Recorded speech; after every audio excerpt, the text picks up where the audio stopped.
The desert wind howled across the rocky ridge, carrying sand and the distant echo of gunfire.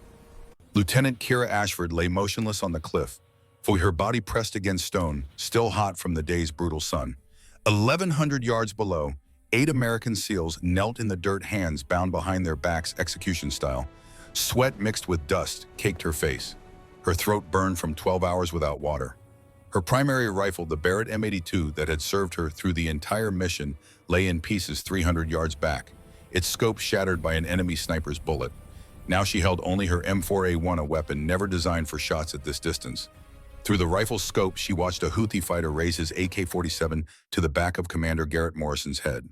Morrison, the same man who had rejected her application to the SEALs just 48 hours ago. The same man who told her she was too small, too weak, that she would get good men killed. Her radio crackled, Sterling's voice urgent and sharp. "Kira, that shot is impossible. Wind is 15 miles per hour, gusting to 20. You're using the wrong weapon. Stand down." She didn't respond. Her finger found the trigger. Her breathing slowed. 62 beats per minute. 60. 58. The executioner's finger tightened on his trigger. Kira's world narrowed to the crosshairs, the wind, the mathematical certainty of physics and fate colliding in a single moment. She thought of her father, Master Chief Maxwell Ashford, teaching her to shoot when she was 12 years old. His voice in her memory calm and steady. "Kira, a weapon is just metal and mechanics. But you, your judgment, your patience, your heart, that's what makes the impossible shot possible." She exhaled half a breath. The world stopped spinning. She fired. 1,100 yards, through desert wind that could push a bullet 3 feet off course, with a weapon designed for half that distance. Against a moving target and failing light. The executioner's head snapped back. He dropped like a puppet with cut strings. Chaos erupted in the compound below. Searchlights blazed to life. Men shouted in Arabic. Automatic weapons fire ripped through the night, wild and undisciplined, seeking a target they couldn't see. Kira worked the bolt, acquired her second target, another fighter moving toward Morrison, and fired again. He fell. She fired a third time. Another man down.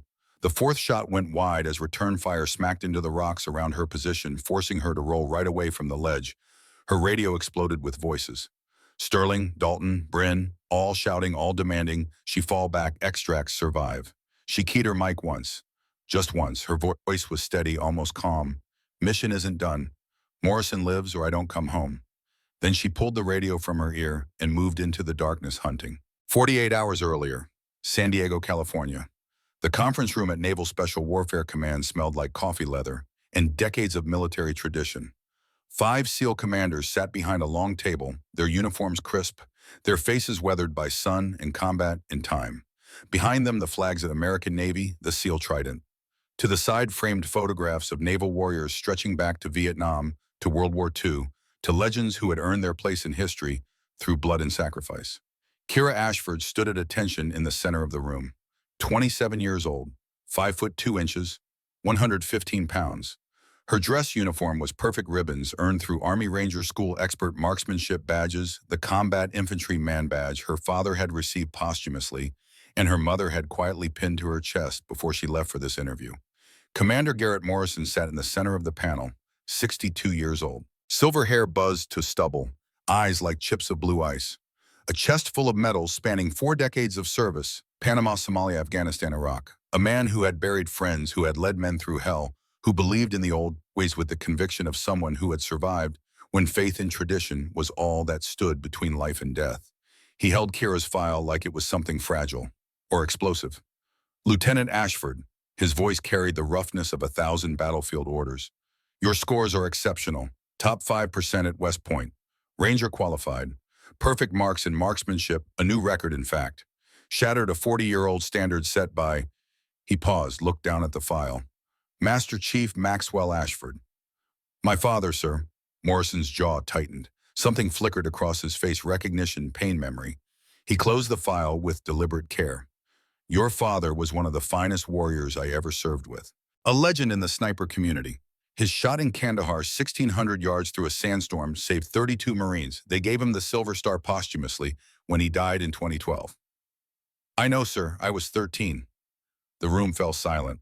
The other commanders shifted in their seats. One, a younger man, maybe 50, cleared his throat softly. Morrison's eyes never left her face. Then you understand what it means to serve, what it tends. Yes, sir. You understand that SEAL operations require physical strength beyond what most humans possess, that we routinely carry 80-pound packs through terrain that breaks men twice your size, that the ocean doesn't care about your scores or your name or your father's medals. It will drown you just the same. Kira's spine stayed straight, her voice stayed level. Sir, I carried 95 pounds through the Ranger Mountain course. I finished in the top 20%. I beat 80% of the male candidates. Rangers aren't SEALs. No, sir, they're Army, which is why I'm here to serve with the best. Morrison stood. He was tall, 6'3", and when he came around the table, he seemed to fill the entire room. He stopped 3 feet in front of her, looking down, measuring. I've been in this uniform for 40 years, Lieutenant. I've trained thousands of warriors. I've buried hundreds. And I've learned one absolute truth. In combat, the weakest link kills everyone. One person who can't keep up, who can't carry the load, who becomes a burden, that person gets the whole team killed. Sir, I won't be that person. You're 115 pounds. Sir, respectfully, my size is not my weakness. It's my advantage. I'm harder to spot. I need less water, less food. I can move through spaces larger operators cannot. And I can make shots they can't make because I understand patience. I understand precision. Morrison's face remained stone. You think being small is an advantage in the teams? I think, sir, that being underestimated is the greatest advantage any warrior can have. For a moment, just a heartbeat, something like respect flickered in Morrison's eyes. Then it was gone, replaced by the cold certainty of command. Your application is denied. The words hit like a physical blow. Kira felt her stomach drop, felt the heat rising in her face. But she didn't move, didn't flinch. Sir, may I ask why? Because I won't be responsible for another Ashford dying under my watch. Morrison's voice dropped low, meant only for her. Your father saved my life in Kandahar. Took a bullet meant for me. I carried him 5 miles to the evac zone and he died 20 feet from the helicopter. His last words were about you making sure you'd be taken care of. He stepped back, his face rigid with controlled emotion. I owed Maxwell Ashford everything. I won't repay that debt by sending his daughter into combat where her size, her strength will make her a liability. Request denied, dismissed. Kira saluted, sharp, perfect, professional. Then she turned on her heel and walked out of the room, her footsteps echoing in the hallway like gunshots. She made it to her truck before the tears came. Hot, angry, humiliating tears that she wiped away with the back of her hand, hating herself for the weakness. She'd trained for this for 5 years, given everything, proved herself again and again. And still, it wasn't enough. She drove on autopilot, barely seeing the California coastline, the late afternoon sun, turning the Pacific into liquid gold. She drove until she reached the cemetery. Fort Rosecrans National Cemetery sprawled across the hills overlooking San Diego Bay, row after row of white headstones marching in perfect formation, an army of the dead standing eternal watch. She knew the path by heart, Section 42, Row 17. Grave 23, Master Chief Maxwell Ashford, U.S. Navy SEALs, 1974-2012, beloved father warrior legend. Kira knelt in the grass. The stone was warm under her hand.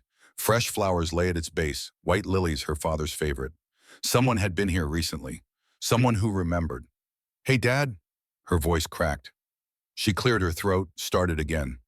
So that went about as well as getting shot. Morrison said no, said I'm too small, said I'd get men killed. She laughed bitter.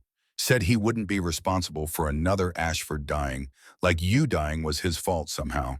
The wind moved through the cemetery, rustling the flags at each grave, hundreds of them, thousands all snapping in the breeze. I don't know what to do now. I've wanted this my whole life, since I was 12 and you took me to the range and taught me how a rifle breathes, how wind talks, how patience is the only thing that separates a good shot from an impossible one. She closed her eyes. You told me I had the gift. You told me I could be better than you. Was that a lie? Did you just say that because I was your daughter? Footsteps in the grass behind her. Slow, measured, the slight drag of a bad leg. He told you that because it was true.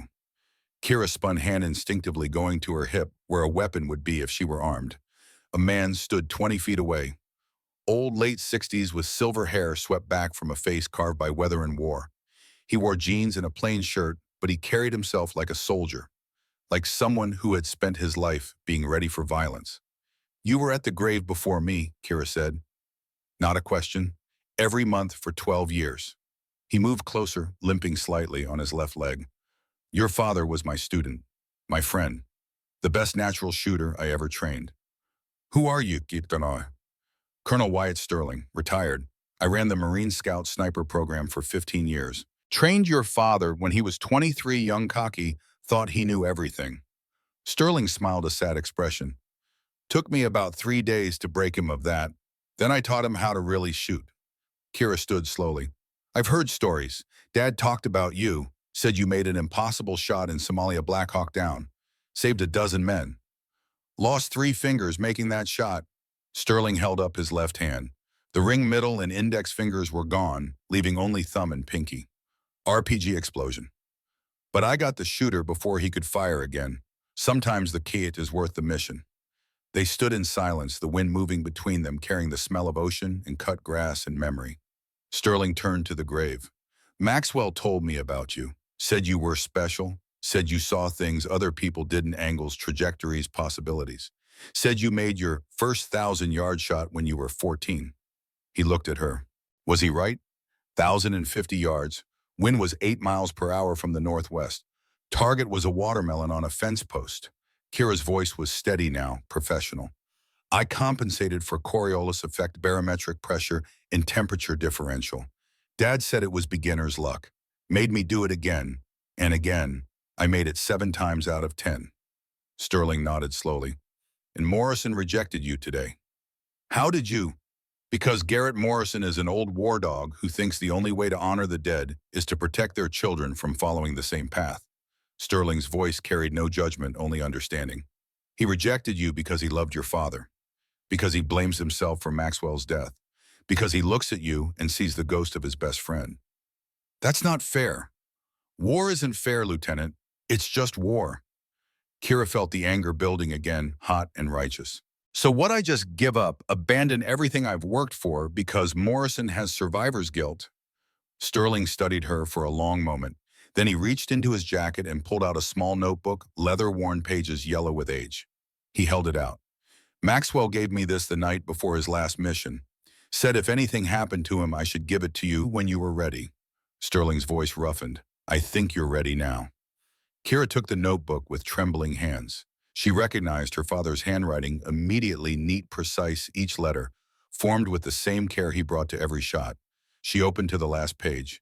Read the words written there. Sterling, if you're reading this to Kira, I'm gone.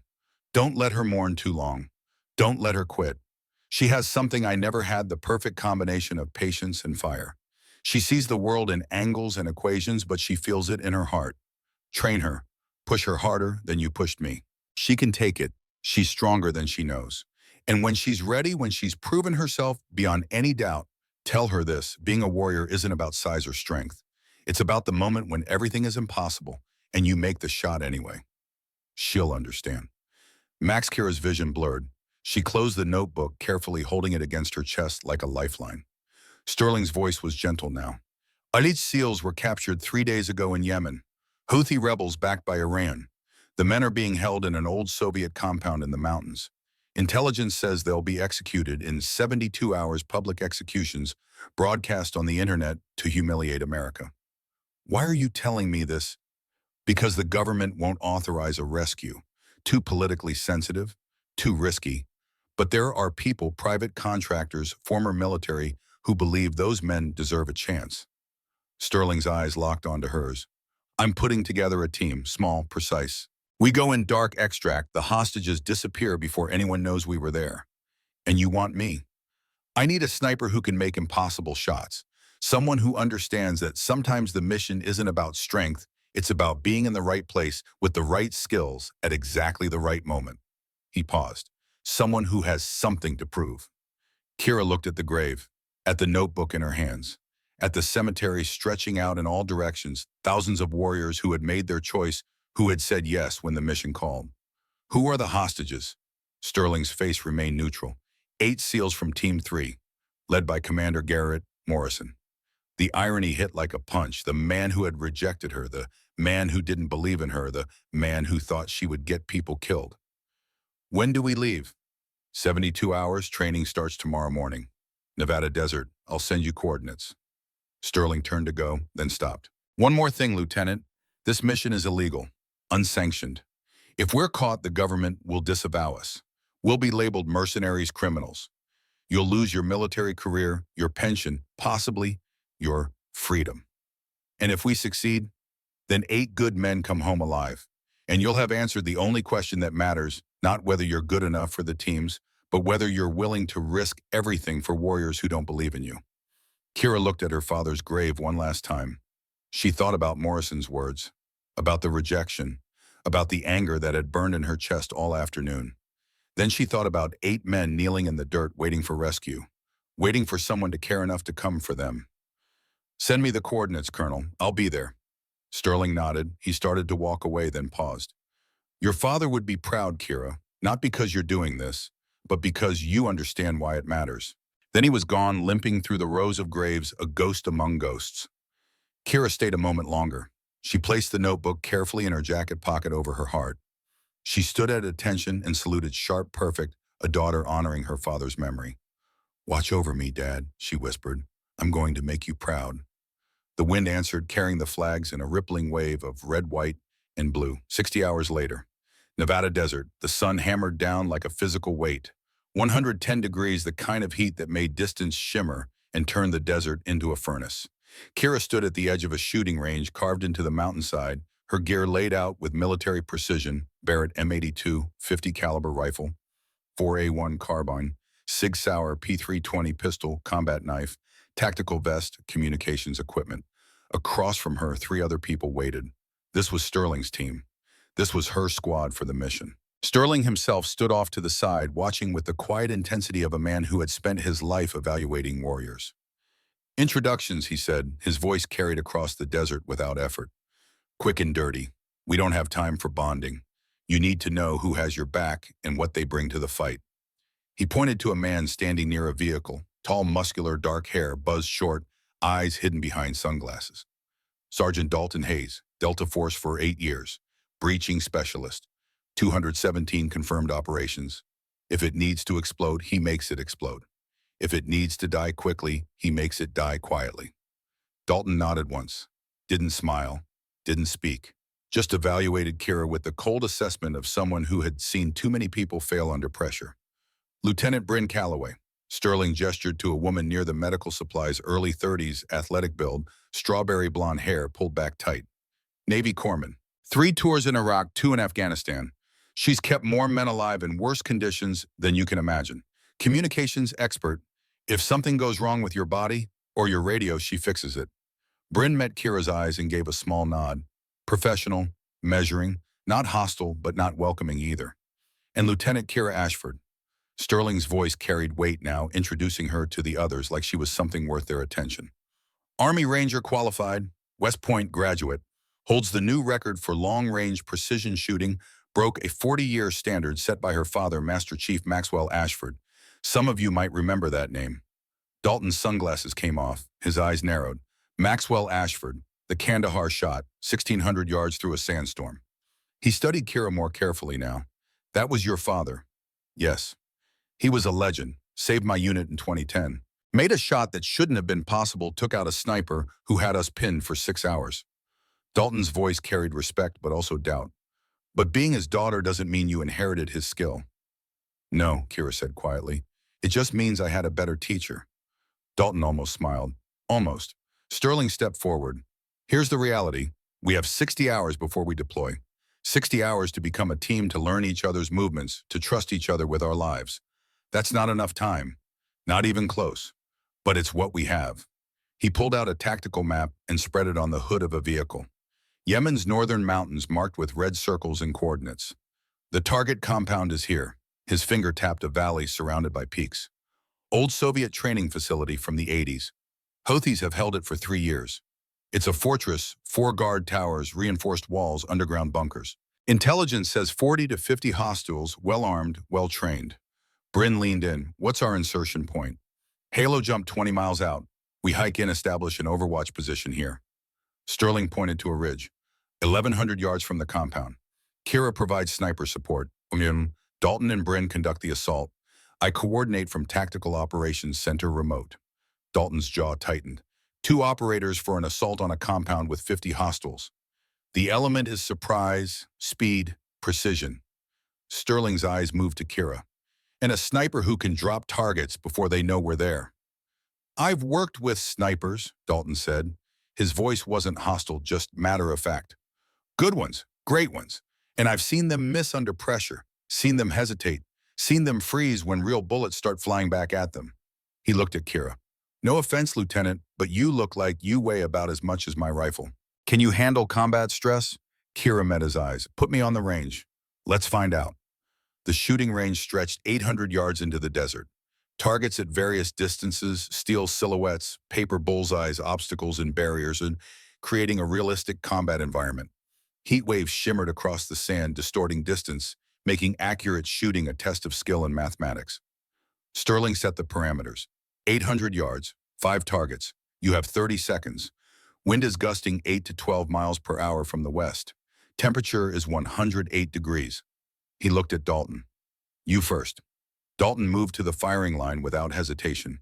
He settled behind a Barrett M82, the same rifle Kira would be using, and took his time setting up. Checked his scope, calculated windage. His movements were smooth, professional, the product of hundreds of hours of training. He fired. The crack of the .50 caliber echoed across the desert. 800 yards downrange, a steel target rang and fell. He worked the bolt, acquired his second target, fired, another hit, third target, fourth, fifth, all within 30 seconds. All hits, though one was slightly off-center. Dalton stood, his face neutral. 4 perfect, 1 acceptable. That's combat standard. Sterling nodded. Lieutenant Ashford, your turn. Kira approached the firing line. She didn't rush, didn't try to prove anything. She simply knelt behind the Barrett, feeling its weight, its balance. She'd fired similar weapons 1,000 times in training, on ranges and competitions, but never in combat, never when lives depended on each shot. She thought of her father, heard his voice in her memory. The target doesn't know you're there yet. Make every second of that ignorance count. When the moment is perfect, you'll know. Your body will know before your mind does. She settled into position, checked her scope. The first target wavered in the heat shimmer 800 yards away, barely visible through the distortion.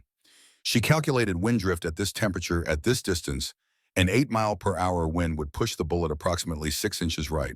She adjusted. She fired. The target fell. She didn't pause, didn't celebrate.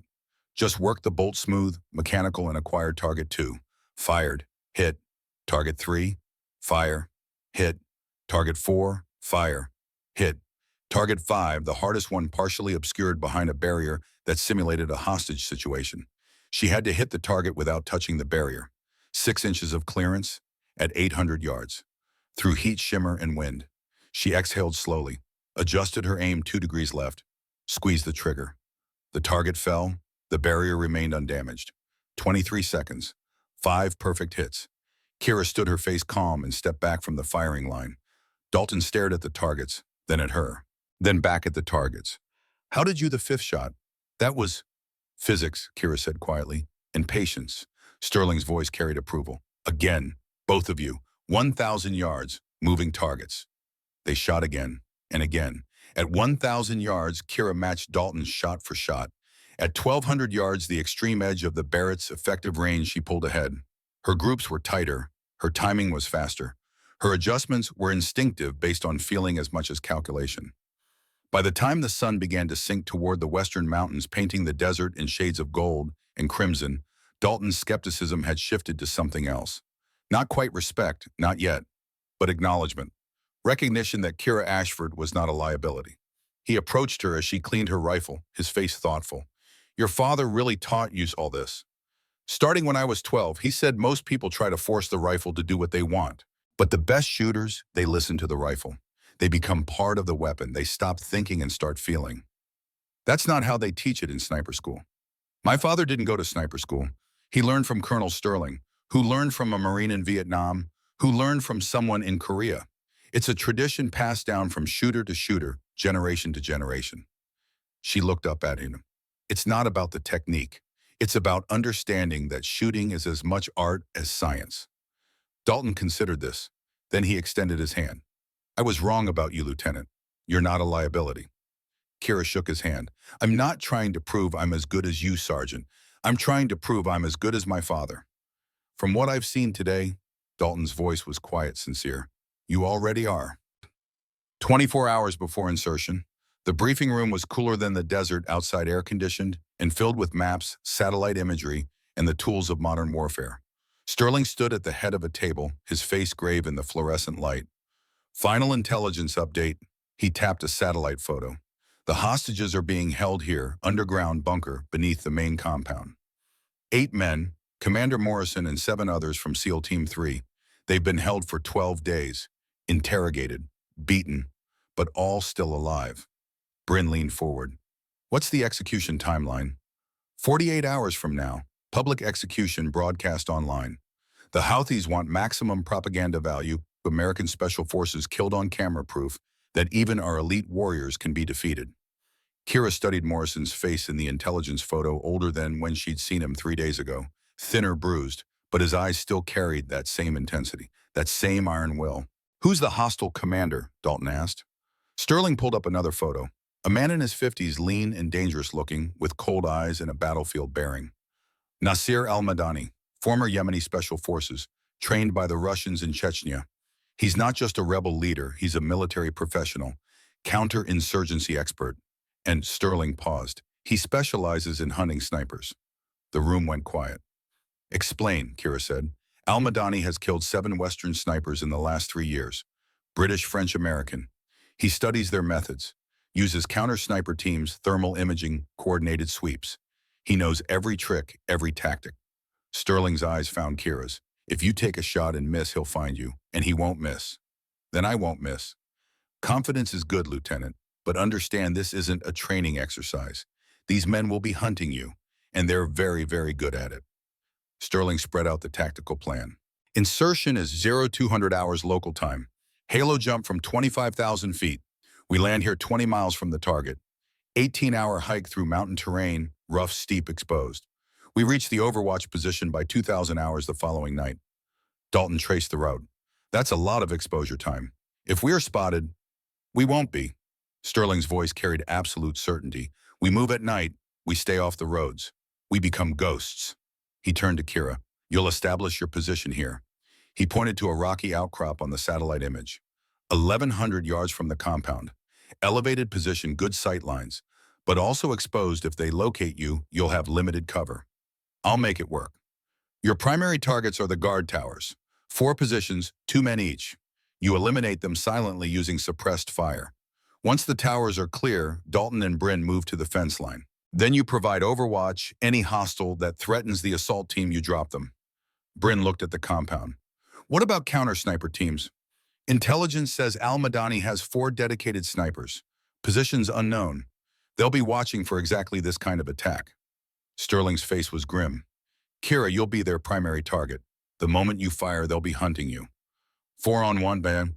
Dalton shook his head. Those aren't good odds. No, Sterling agreed. They're not, which is why this mission requires someone who can think 3 moves ahead. Someone who understands that sometimes the best shot is the one you don't take. He looked at Kira. You'll be making life and death decisions in split seconds. No time to call for guidance. No time to second guess. You see a threat, you eliminate it. You see a risk, you adapt. Trust your training. Trust your instinct. Kira nodded. Her heart hammered in her chest, but her voice stayed steady. I understand, sir. One more thing. Sterling's voice dropped lower. If the mission goes wrong, if you're compromised, if the team is in danger, your priority is survival. Get to the extraction point. We'll abort and try again. And the hostages? There's no rescue if the rescued team is dead. The brutal logic of warfare.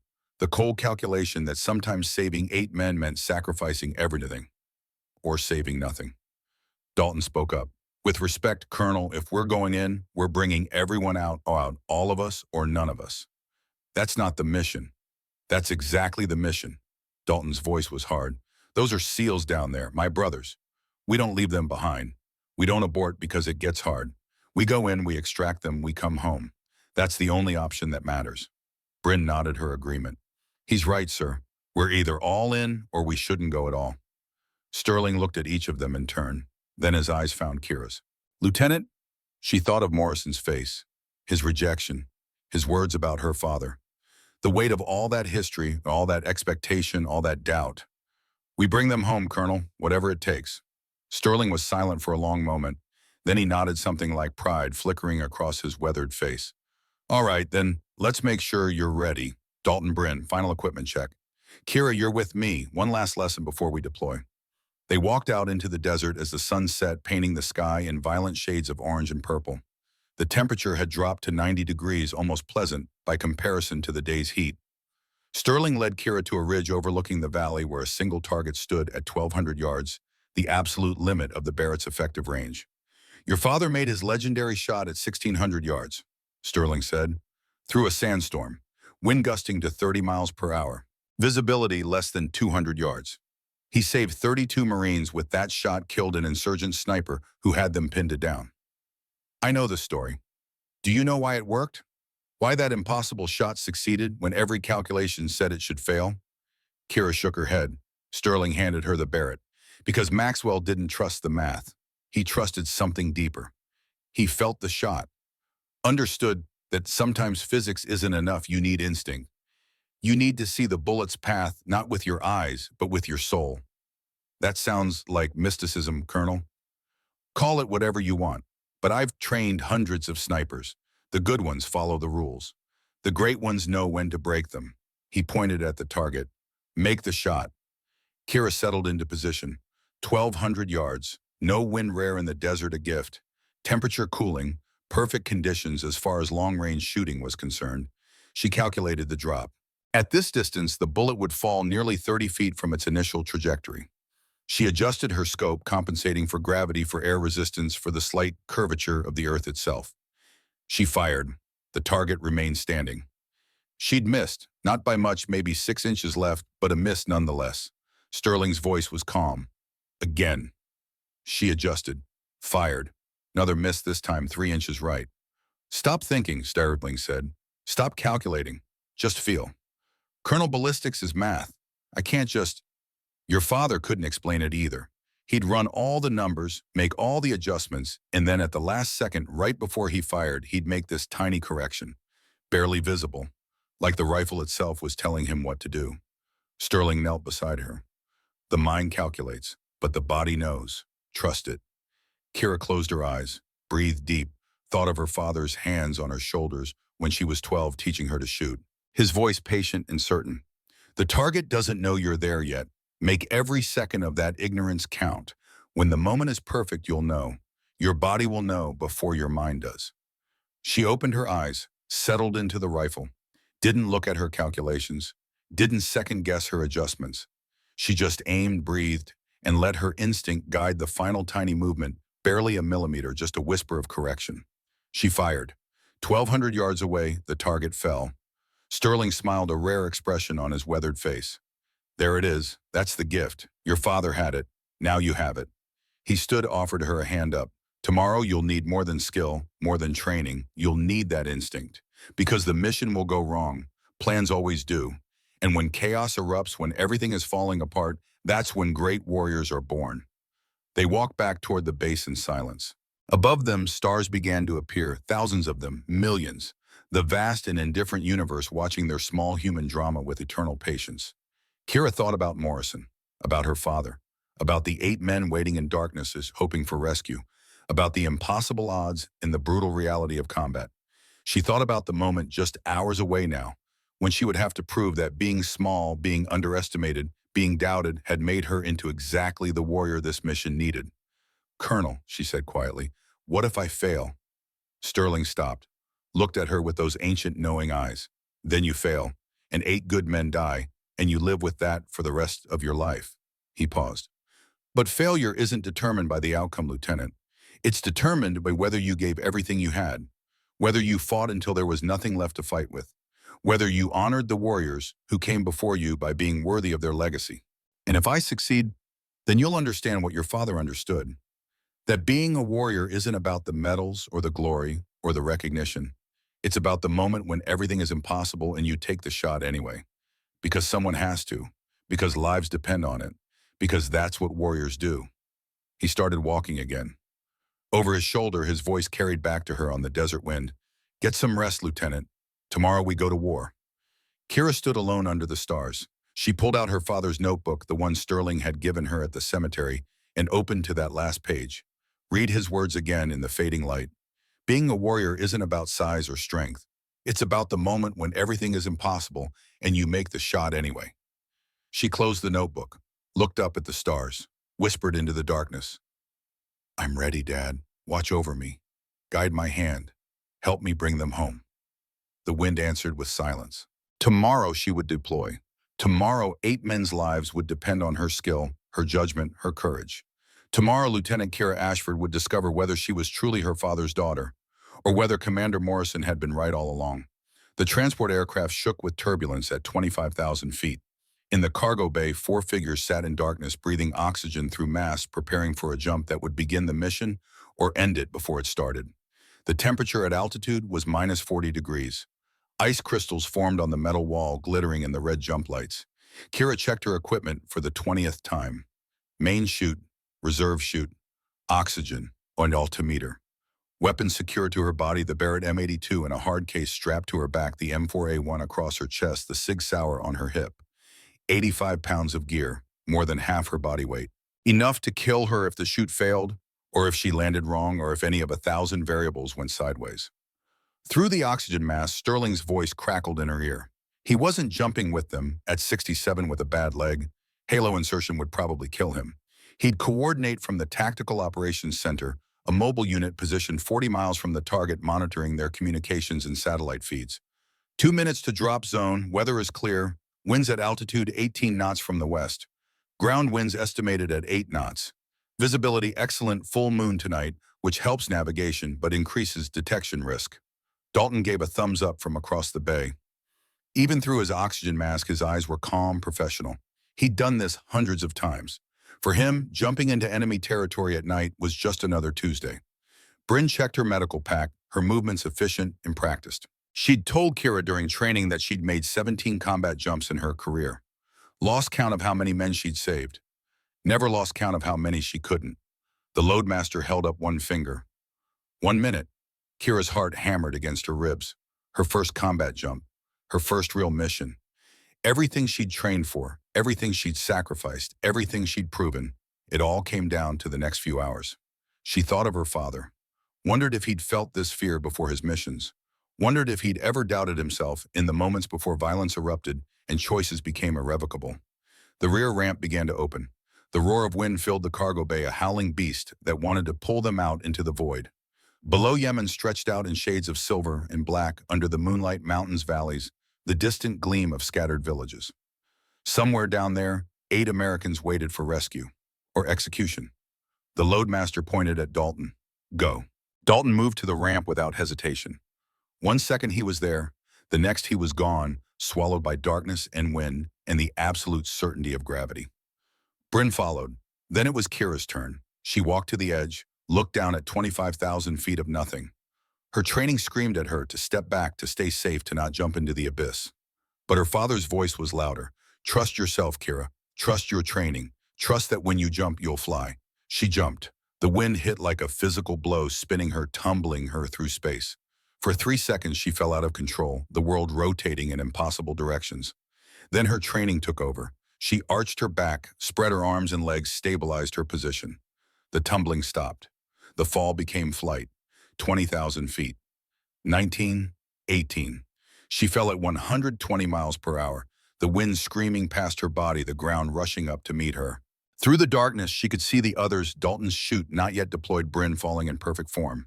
They were arrows shot from heaven, deadly and precise. 15,000 feet. Kira pulled her ripcord. The main chute deployed with a bone-jarring snap, jerking her from freefall to controlled descent in an instant. Above her, the rectangular parachute caught the wind and suddenly she was gliding, steering, navigating through the night sky toward the desert floor. She keyed her radio. Ashford chute deployed, on course. Dalton's voice, Hayes deployed. Bryn's voice, Callaway deployed. All systems green. Sterling's voice from 40 miles away. Good jumps, maintain radio silence from here on. Go dark, go deadly, bring them home. The desert rose to meet her. Kira flared her chute at the last moment, killing her forward momentum and hit the ground running. She collapsed her chute quickly, efficiently, and began burying it in the sand. Standard procedure: leave no evidence. Dalton materialized from the darkness like a ghost. He'd landed 50 yards away, his chute already buried. Bryn joined them seconds later. They formed a tight perimeter, weapons out, scanning for threats. Nothing moved in the desert. No lights, no voices, no sign they'd been detected. Dalton checked his GPS, pointed northeast. They had 20 miles to cover before dawn, 18 hours to reach the overwatch position, and then the mission would truly begin.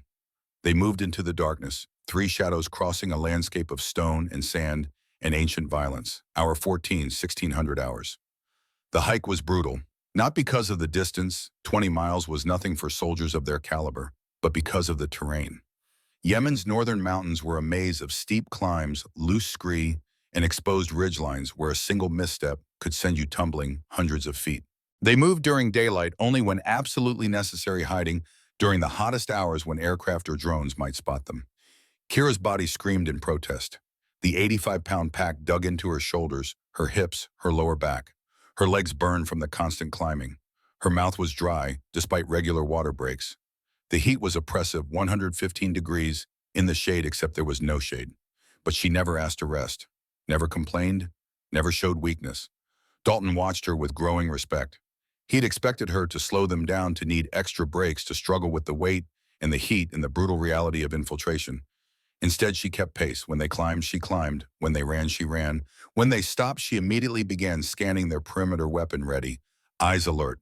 At hour 12, they'd taken cover in a dried riverbed to wait out a Yemeni military patrol, 3 trucks moving along a distant road. They'd lain motionless for 90 minutes while the patrol passed, then passed again on its return route. Kira hadn't moved, hadn't shifted position, just lay in the sand like a stone, patient and still. Now, as the sun began its descent toward the western mountains, they approached their final objective: the overwatch position, the place where Kira would set up her rifle and become the mission's eye, its guardian, its deadly precision instrument. Dalton called a halt at the base of a rocky ridge. He studied the terrain through binoculars, then consulted the satellite imagery on his tablet. "That's our position, 1,100 yards to the compound. Elevated, good sight lines, minimal exposure from below." Kira drank water, rationing it carefully. "What's our timeline?" "We establish the hide position by 1900 hours. Full darkness by 2000. Then we wait for your call. You eliminate the tower guards, we move to the fence line." Dalton lowered the binoculars. "But first we need to make sure those counter-sniper teams don't see us coming. If they detect movement on this ridge, the whole mission is blown before we fire a shot." They waited for darkness, waited as the temperature dropped from unbearable to merely oppressive. Waited as the sun painted the mountains in shades of red and gold, then purple, then black. At 1845 hours, they moved. The final approach took 45 minutes of slow, careful climbing. Every step was calculated. Every movement was deliberate. They were predators now stalking prey that was also hunting them. Kira reached the hide position first. It was perfect, a natural formation of rocks that provided cover from below while offering clear sight lines to the compound. She immediately began setting up the Barrett, arranging her equipment with the precision of ritual. Rifle, ammunition, spotting scope, rangefinder, wind meter. Through the scope, the compound materialized. 4 guard towers at the corners, exactly as intelligence had reported. Machine gun nests in each tower, 2 men visible. The main building's concrete structures, built by Soviets decades ago, now crumbling but still functional. The courtyard where prisoners would be executed. And the bunker entrance, a heavy steel door set into the ground where the hostages were being held. Movement in the courtyard. Kira's finger found the focus ring on her scope, bringing the image into sharp clarity. 8 men, kneeling, hands bound behind their backs, dressed in orange jumpsuits, the universal symbol of prisoners of humiliation, of men stripped of dignity and waiting for death. She recognized Morrison immediately. Even at 1,100 yards, even beaten and thin, his bearing was unmistakable. The way he held his head, the set of his shoulders, a warrior who refused to break even when everything was breaking around him. Dalton settled in beside her with the spotting scope. Jesus. They look bad, but alive. For now. Dalton scanned the compound, systematically cataloging threats. 4 towers confirmed. I'm seeing patrol patterns, looks like 12-man teams rotating every 15 minutes. Machine gun positions at the main gate and the bunker entrance. And he paused. There, and there, and there. Kira followed his directions. Three positions on the compound's perimeter. Sandbag emplacements. Rifles with high-powered optics. Counter-sniper teams exactly as Sterling had warned. I see three positions, Dalton said. Intel said four. The fourth one's hidden or mobile. Kira scanned systematically. North tower fixed position with thermal scope. East rooftop elevated good overwatch. West wall two shooters working together. She adjusted her scope. The fourth one's smart. He's mobile, probably moving between predetermined hides every 15 minutes. Classic counter-sniper doctrine. Dalton grunted. Al-Madani trained them well. He learned from Russians in Chechnya. They wrote the book on anti-sniper tactics. Kira marked the positions on her mental map, which means the fourth shooter is the most dangerous. He's the hunter, while the others are bait. Bryn joined them, her radio equipment already set up. She keyed the mic. Sterling, this is Callaway. We're in position. Package is visible. Multiple hostiles, requesting permission to proceed. Sterling's voice crackled through their earpieces, distant but clear. Roger that. Assess the situation. Do not engage until you've identified all counter-sniper positions. Kira, your weapon's free on my mark, but only when you're certain. One missed and this all goes to hell. Kira studied the towers through her scope. Range 1,103 yards to the north tower, 1,117 to the east. Variations in elevation. Wind currently 8 miles per hour from the west, but gusting. She could see flags on the towers snapping irregularly. Temperature 95 degrees and dropping. Humidity 40%. Barometric pressure 29.8 inches. She ran the calculations in her head. At this distance, she'd need to aim approximately 30 feet above her target to compensate for bullet drop. The wind would push her shot 6 to 8 inches right. The Coriolis effect, the rotation of the Earth itself, would shift the bullet's impact by another 2 inches. She made her adjustments, dialed them into her scope. Then she waited. This was the part her father had taught her, the part that separated adequate shooters from masters. The waiting, the patience, the understanding that rushing was death and patience was survival. Time stretched. Minutes became hours. The sun finished setting. Stars appeared. The moon rose 3/4 full, bright enough to cast shadows. At 247 hours, something moved in the compound. A man emerged from the main building, tall, bearded, walking with the confidence of command. He moved to the courtyard where the prisoners knelt and stood in front of Morrison. Said something. Morrison's response was inaudible at this distance, but his body language spoke volumes, defiant, contemptuous, refusing to show fear. The man backhanded Morrison across the face. Morrison's head snapped to the side. He spit blood, turned back and said something else. The man laughed. That's Al-Madani, Dalton said quietly. The intelligence photos match. He's the commander. Kira watched through her scope as Al-Madani walked the line of prisoners, speaking to each one. Whatever he was saying, it wasn't pleasant. When he reached the end of the line, he pulled out a knife. Oh God, Bryn whispered. He's going to. Al-Madani grabbed one of the SEALs, a young man, maybe 30, and pulled him to his feet, held the knife to his throat, shouted something in Arabic. Then he cut the man's arm. Not deep, not life-threatening, just enough to draw blood to cause pain to demonstrate power. The SEAL didn't scream, didn't beg, just stared at Al-Madani with hatred so pure it was visible even at 1,100 yards. Al-Madani laughed again. He turned toward the hills, toward Kira's exact position, and raised his arms like he was addressing an invisible audience. He knows, Kira said. He knows we're here. Impossible, Dalton replied. We were careful. No way he detected. It's not about detection. It's psychology. Kira kept her scope trained on Al-Madani. He's baiting us, knows the Americans will send someone, so he's making a show of it, daring us to act. As if confirming her words, Al-Madani pointed toward the hills, shouted something. Then he pulled his sidearm and aimed it at Morrison's head. Kira's heart stopped. Through the scope, she could see Morrison's face. Calm, resigned, ready for death. Al-Madani's finger tightened on the trigger. Take the shot, Dalton urged. Kira, take the shot. Negative. Sterling's voice cut through. It's a trap. He wants you to reveal your position. But Al-Madani wasn't bluffing. His finger continued to tighten. Half a second from firing, less. Morrison closed his eyes. Kira's world narrowed to the crosshairs, to the mathematics of death and salvation, to the impossible choice between following orders and saving a life. She thought of her father, of his last mission, of the choice he'd made to run into fire to save Morrison, of the decision that had cost him everything. Being a warrior isn't about following orders, his voice whispered in her memory. It's about doing what's right when the cost is everything you have. Kira, stand down. Sterling's voice was sharp. That's an order. She ignored him, adjusted her aim. Not at Almadani, that would be the expected shot, the one he was ready for. Instead, she aimed at his gun hand, a smaller target, harder shot, but one that would save Morrison without killing Almadani immediately. She fired. The Barrett's 50 caliber round crossed 1,100 yards in less than 2 seconds. It struck Almadani's pistol with the force of a sledgehammer, destroying the weapon and shattering the bones in his hand. Almadani screamed. The gun, what was left of it, flew from his mangled hand. He stumbled backward, clutching his wrists, blood pouring between his fingers. Chaos erupted in the compound. Guards ran in every direction. Searchlights blazed to life, sweeping the hills.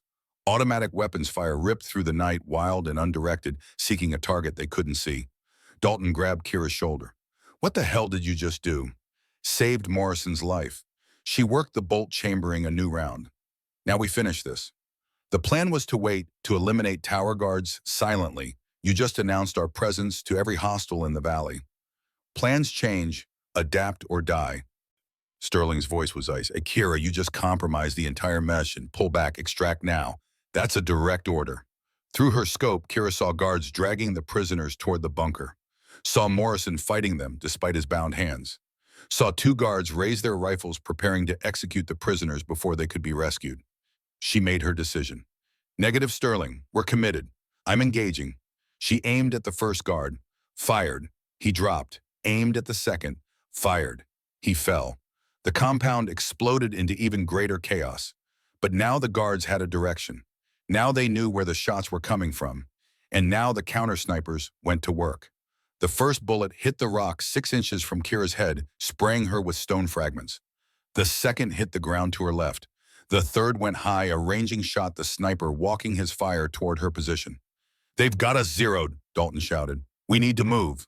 Kira rolled right as another bullet struck where she'd been lying. She scrambled behind a larger rock, dragging the Barrett with her. Bryn, get to the secondary position. Dalton, give me covering fire on the north tower. Dalton didn't hesitate. He opened up with his M4 full auto, raking the north tower with suppressing fire. The guards ducked, giving Kira 3 seconds of breathing room. She used it. Popped up from behind the rock, acquired the counter-sniper in the north position. She could see his muzzle flash, could track the angle back to his hide. 1,150 yards. Elevated position. Difficult shot. She fired. The muzzle flash disappeared. 1 down, 3 to go, but now she had a bigger problem. In saving Morrison and engaging early, she'd revealed her position. And Almadani's counter-sniper teams were good, very good. Thermal imaging swept the ridge. Somewhere an enemy sniper was tracking her heat signature, calculating her position, preparing to end her life with a single shot. Kira did the only thing she could. She moved. Grabbed the Barrett and leopard crawled 30 yards to her left to a position she'd scouted during their approach. Less ideal for shooting the compound, but harder to target from below. She set up quickly, scanned for the next counter-sniper position. Found it. East rooftop. The sniper was repositioning, trying to get an angle on her new position. She fired before he was ready. Another hit. Another enemy down, 2 down, 2 to go. Dalton reached her new position, breathing hard. This is falling apart. We need to extract. What we need is to finish this. Kira ejected the spent magazine, loaded a fresh one. How many rounds have you got? 4 mags plus 1 in the weapon. Why, because we're not leaving. We're doubling down. She looked at him, her eyes fierce in the moonlight. You wanted to bring everyone home? Then help me make that happen. For a moment, Dalton stared at her. Then something shifted in his expression. Respect. Maybe even admiration. Tell me what you need. I need you to draw their fire. Make them think you're the primary threat. While they're focused on you, I hunt the last 2 snipers. That's a suicide mission. Only if they hit you. Don't let them hit you. Dalton laughed, a sharp, humorless sound. You're insane, just like your father. He checked his rifle. All right, give me 30 seconds to get in position. Then I'll give you the best damn distraction of your life. He moved off into the darkness. Kira waited, controlling her breathing, slowing her heart rate. The counter-snipers were searching for her. She could feel their scopes sweeping the ridge, hunting for her heat signature, her movement, any sign of where she'd gone. She made herself invisible. Not through camouflage, though her ghillie suit helped, but through absolute stillness. She became part of the rocks, part of the mountain, part of the ancient stone that had witnessed 10,000 years of human violence and remained unchanged. 30 seconds. 29. 28. At zero, Dalton opened fire from 200 yards to her right. His M4 roared on full auto tracers arcing down into the compound. He was exposed, visible, a perfect target. The counter-snipers took the bait. Muzzle flashed from the west wall, the third sniper revealing himself as he fired at Dalton. Kira swung her scope, acquired the target, 890 yards closer than before, an easier shot. She fired. The sniper fell. 3 down, 1 to go. But the last one, the fourth counter-sniper, the one they hadn't located, he was smart. He didn't reveal himself, didn't take Dalton's bait. Instead, he fired at Kira. The bullet hit her Barrett's scope with a sound like a church bell being struck by lightning. The scope exploded in a shower of glass and metal. The rifle, her primary weapon, her lifeline, was destroyed. Kira rolled away, ears ringing, face bleeding from scope fragments. Her vision blurred. Pain lanced through her shoulder, where a piece of metal had embedded itself. She blinked, forced her eyes to focus, reached for her M4A1. The fourth sniper was still out there, and now she was down to a weapon designed for medium range, against an enemy who had just proven he could hit a 4-inch target at over 1,000 yards in darkness. The odds had just turned against her. Badly. Dalton's voice in her ear. Kira status, primary weapon destroyed, switching to M4. She pulled the rifle tight against her shoulder, ignoring the blood running down her face. I need you to mark the last sniper. I can't find him. If I pop up, he'll kill me. Then don't pop up. Use your rifle flash suppressor. Short burst indirect fire, just enough to make him think you're trying to advance. If he's good, and he is, he'll take the shot. And when he does, I'll see his muzzle flash. And if you miss, then he kills both of us and the mission fails. Kira's voice was steady despite the pain. But I won't miss. Silence on the radio. Then, your father really was a legend, wasn't he? Yes. Guess it runs in the family. All right, on 3. 1, 2, 3. Dalton fired a 3-round burst into the air, not at any target, just noise and flash.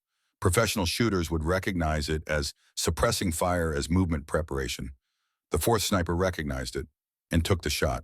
Muzzle flash, northwest corner of the compound. Rooftop position partially hidden behind a ventilation unit. Kira saw it, tracked it, calculated distance 920 yards. Wind still 8 miles per hour. But she was using an M4A1 now, not the Barrett. Different ballistics, different trajectory. The M4 was effective to 600 yards, maybe 800 with perfect conditions. She needed to make a shot at 920 yards. In darkness, with wind, using a weapon not designed for this range. It was impossible. She fired anyway. Not once. She emptied half her magazine-controlled pairs, adjusting after each shot, walking her fire up toward the target like a sniper in reverse. On the 7th round, she saw the body fall from the rooftop. 4 counter-snipers, all eliminated. Dalton's voice carried disbelief. Did you really just make that shot? Physics and probability. If I couldn't hit him with a 1 bullet at this range, I'd hit him with 10. That's not how sniper doctrine works. I'm writing new doctrine. Kira reloaded her M4. Now let's finish this. Bryn moved to the fence line. Dalton with me. We're going in hot. Sterling's voice cut through, and this time there was no anger. Just a kind of awed respect. Kira, you just eliminated 4 trained snipers in under 10 minutes with 2 different weapons. You made shots that shouldn't be possible. And you're now going to assault a compound with 40 hostiles using a force of 3 operators. Correct, sir. Your father would be proud. A pause. Don't make me regret saying that. Bring them home. Roger that. Kira stood. Her face was bleeding. Her shoulder throbbed where the scope fragment had hit. Her primary weapon was destroyed. Her ammunition was running low. But the counter-snipers were dead. The towers were vulnerable. And 8 Americans were waiting for rescue.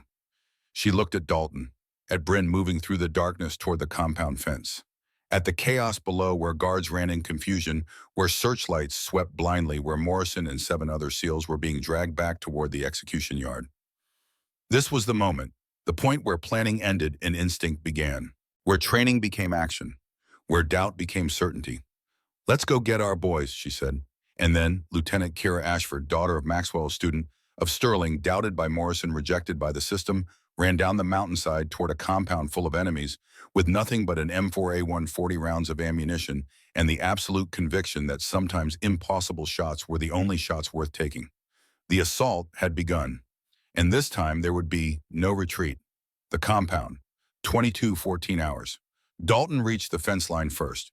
He planted charges with practiced efficiency, small-shaped explosives designed to cut through chain link without excessive noise. Kira provided overwatch from 50 yards back, her M4 sweeping for threats. The compound was still in chaos from her sniper work. Guards shouted contradictory orders. Some took defensive positions. Others ran toward the bunker where the prisoners were held. No one seemed to be in command. Al-Madani had disappeared, probably getting medical treatment for his shattered hand. Charges set, Dalton whispered into his mic. Detonation in 5, 4, 3, 2. The explosion was sharp and precise. A section of fence peeled back like opening a door. Dalton went through first weapon up, moving in the practiced combat glide of someone who had breached 1,000 objectives. Kira followed. Bryn came last, her medical pack bouncing against her back, her rifle ready despite the life-saving equipment weighing her down. They moved toward the bunker entrance, 30 yards of open courtyard, completely exposed. If the guards organized, if someone took charge, the 3 Americans would be cut down in seconds. But confusion was their ally. The guards expected a larger force, expected helicopters and armored vehicles and the full weight of American military power. 3 operators moving quietly through the darkness wasn't in their threat assessment. Kira dropped a guard who stumbled into their path 2 rounds center mass. He fell without a sound. Dalton took out another who emerged from a doorway. Bryn covered their rear. They reached the bunker entrance. Heavy steel door locked from inside. Dalton examined it, shook his head. Shaped charges will breach it, but the noise will alert everyone. We'll lose surprise. We already lost surprise when I shot Al-Madani. Kira studied the door. Then she noticed something, a ventilation shaft to the right, partially concealed by sandbags. There, air intake for the bunker, probably connects to the interior. Too small for me, Dalton said. He looked at Kira. But you buy-in, I can fit. She was already moving, pulling the sandbags aside. The shaft was 18 inches square, tight, claustrophobic, but navigable. She stripped off her tactical vest, keeping only her M4 and pistol. Give me 5 minutes. If I'm not back, blow the door and come in shooting. Kira. 5 minutes, Dalton, then chaos, understood. He nodded reluctantly. Good luck. She entered the ventilation shaft head first, pulling herself forward with her elbows. The shaft was dark hot and so narrow her shoulders scraped the sides. She breathed slowly, fighting the panic of enclosed spaces, the animal fear of being trapped in darkness with no room to move. 15 feet. 20. The shaft angled downward. She slid forward, controlling her descent, her rifle digging into her ribs. Light ahead. The shaft opened into a larger space, the bunker's interior. She could hear voices below. At least 3 speakers, maybe more. She reached the opening. It was a ceiling vent 10 feet above the bunker floor. Below she could see the layout. Large concrete room, minimal furniture, and against the far wall, the 8 Americans bound and kneeling, a guard standing over each one. Al-Madani was there too, his hand wrapped in bloody bandages, his face twisted with pain and rage. He was shouting at Morrison, who remained defiant despite fresh bruises on his face. Kira assessed the tactical situation. 8 prisoners, 8 guards, Al-Madani, 17 potential hostiles in a confined space. She had 1 M4 with 30 rounds remaining, and no backup for 5 minutes.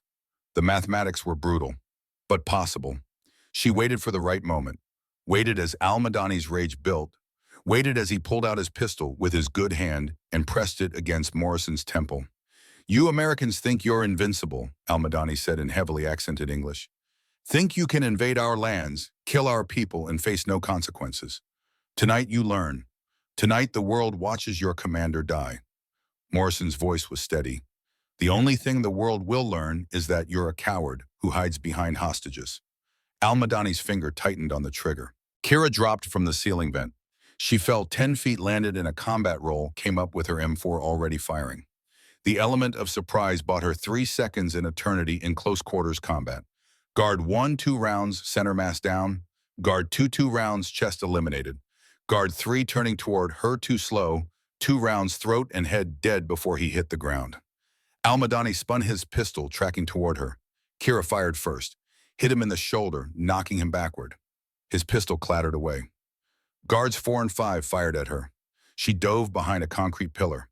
Rounds sparked off stone, filling the air with dust and fragments. She blind-fired around the pillar, not aimed shots, just suppression, buying herself seconds. In those seconds, Morrison made his move. Despite his bound hands, he lunged at guard 6, hit him with his shoulder, knocked him down, used his body weight to crush the man's windpipe. The other SEALs weren't idle. Guard 7 went down to a coordinated tackle from 3 prisoners who threw themselves at him despite their bonds. Guard 8, a boy couldn't be more than 16, burst through the doorway, AK-47 raised. His hands shook. His eyes were wide with terror, not aggression. "Ahmed, shoot her!" Al-Madani screamed in Arabic. The boy Ahmed aimed at Kira. His finger found the trigger, but he was crying, whole body trembling. Kira could drop him. Easy shot, center mass. 2 seconds and the threat would be eliminated. But she saw his face, saw someone's son, someone forced into this moment. She lowered her rifle slightly, spoke in Arabic words her father had taught her. "You don't have to do this. Put down the weapon. Walk away, I won't follow." Ahmed stared at her. The AK-47 wavered. "Shoot her," Al-Madani roared.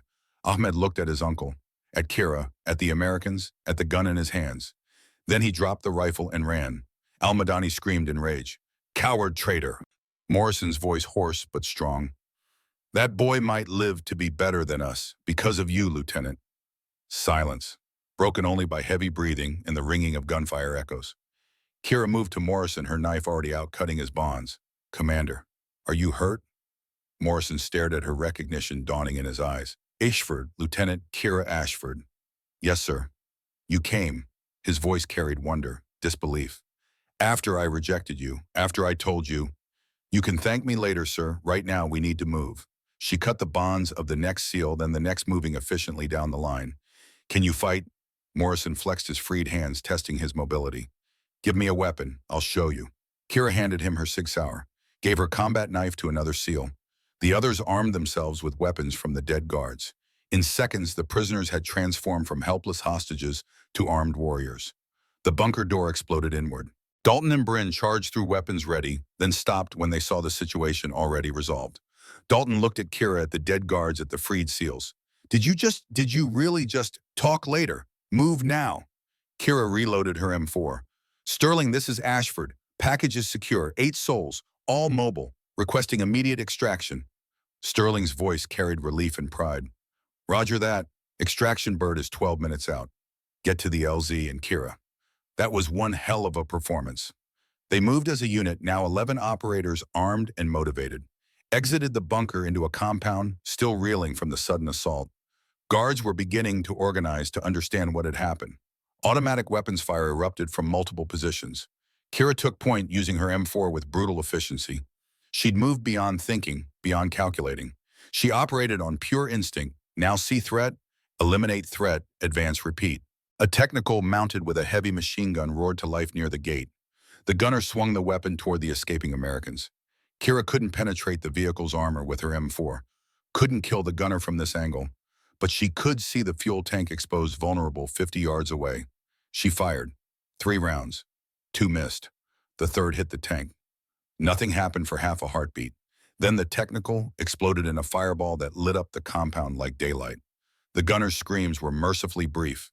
They reached the breach in the fence, poured through, ran into the desert darkness beyond, leaving the burning compound behind. 2 miles to the extraction point.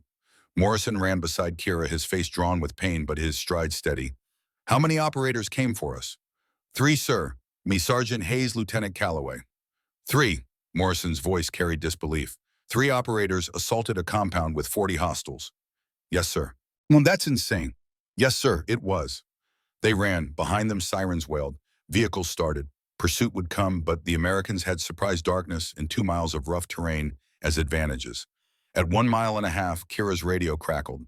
Not Sterling's voice. Someone new. "Ashford, this is Havoc 6. We're 30 seconds out. Heard you could use some help." Kira's heart leaped. She recognized the call sign. "Havoc 6. That's SEAL Team 6. How did—" The voice chuckled. "Commander Morrison called in a favor before he was captured. Said if anyone came for him, they'd need backup. Looks like he was right." Overhead, 2 Blackhawks materialized from the darkness. Door gunners, visible miniguns trained on the pursuit vehicles behind them. "Light 'em up," Havoc 6 ordered. The miniguns roared. Tracer rounds streaked through the night. The pursuit vehicles exploded, flipped, burned. Roads clear, Ashford. Chinooks at your LZ. Get your people home. Was Kira's voice cracked with emotion. Thank you, Havoc. Thank Morrison. He believed in you before the mission even started. Now we know why. Havoc 6 out. At mile 2, they heard the helicopter, a Chinook running dark infrared lights only. It settled into the landing zone, rotors beating the air into submission.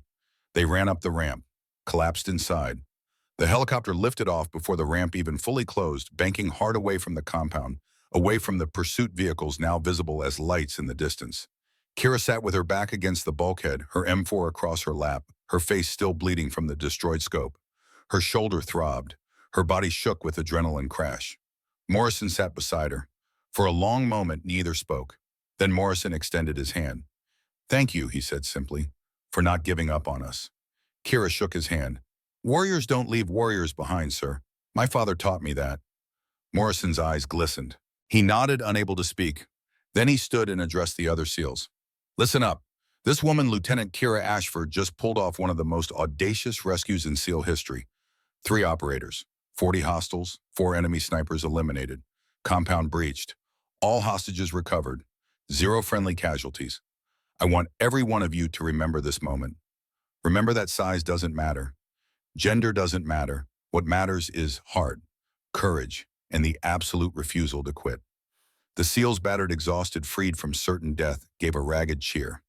Kira just sat there bleeding and bruised and too tired to move. But she was smiling. Because she'd done it, proved herself, saved 8 lives, made her father proud, and somewhere she knew Maxwell Ashford was watching, and smiling too. The helicopter carried them through the darkness toward safety, toward home, toward whatever came next. Behind them, Yemen burned. Ahead, a new chapter was beginning. The hospital room was too white, too clean, too sterile. Everything smelled like antiseptic and filtered air. Kira lay in the bed, her left shoulder wrapped in bandages, an IV drip feeding painkillers into her system. The doctors had removed 17 metal fragments from her face and shoulder pieces of her destroyed rifle scope, driven into her flesh by the force of the enemy sniper's bullet. She'd been lucky, they said. 2 inches to the right, and the bullet would have taken her head off. 2 inches to the left, and it would have severed her carotid artery. Instead, she'd walked away with scars that would fade and a story that wouldn't. Her mother sat in the chair beside the bed. Dr. Helen Ashford, 62 years old, silver hair pulled back, wearing civilian clothes, but carrying herself with the bearing of someone who had spent 30 years as an Army trauma surgeon. She'd flown in from Seattle the moment she'd heard about the mission. Hadn't left Kira's side since. You should rest, Helen said quietly. The surgery was only 2 days ago. I've rested enough. Kira shifted in the bed, wincing at the pain. How long until I'm cleared for duty? The doctors say 6 weeks minimum, 8 weeks to be safe. Helen's voice carried the professional assessment of a physician, but her eyes held the worry of a mother. Kira, you were shot. You had 17 pieces of metal removed from your body. You need time to heal. 6 weeks is too long. Too long for what? There's no mission waiting. The rescue is over. You succeeded. Helen reached out, took her daughter's hand. You can rest now. Kira stared at the ceiling. Outside, she could hear the normal sounds of a military hospital, doctors being paged, equipment rolling through hallways, the distant murmur of families visiting wounded warriors. She'd spent 13 years dreaming of serving, of following her father's path, of proving herself in combat. And now that she'd done the impossible thing, all she felt was empty. Mom, do you think Dad would be proud? Helen's eyes glistened. Baby, he would be beyond proud. He would be amazed. What you did in Yemen, 3 operators against 40 hostiles, 4 enemy snipers, eliminated, perfect rescue with 0 friendly casualties. That's the kind of operation they'll teach in military academies for decades. But would he think I did the right thing, disobeying orders, shooting when Sterling told me to stand down, compromising the mission plan? Your father spent his entire career making impossible choices, following orders that felt wrong, obeying commanders who didn't understand the situation on the ground. Helen's voice was firm, and I watched it eat at him. Every decision, every compromise, until the day he decided to stop following the plan and start following his conscience. That's the day he saved Morrison, and that's the day he died. Kira turned to look at her mother. You think his choice was wrong? I think his choice was his to make, just like your choices are yours. Helen squeezed her hand. You're not your father, Kira. You're yourself. And maybe that's better. Maybe you'll live longer. A knock at the door interrupted them. Colonel Wyatt Sterling stood in the doorway wearing his dress uniform ribbons spanning his chest. He looked older than he had in the Nevada desert. The mission had aged him, added lines to his weathered face. Mrs. Ashford, he nodded respectfully to Helen. May I speak with Kira? Helen stood. I'll give you privacy. I need coffee anyway.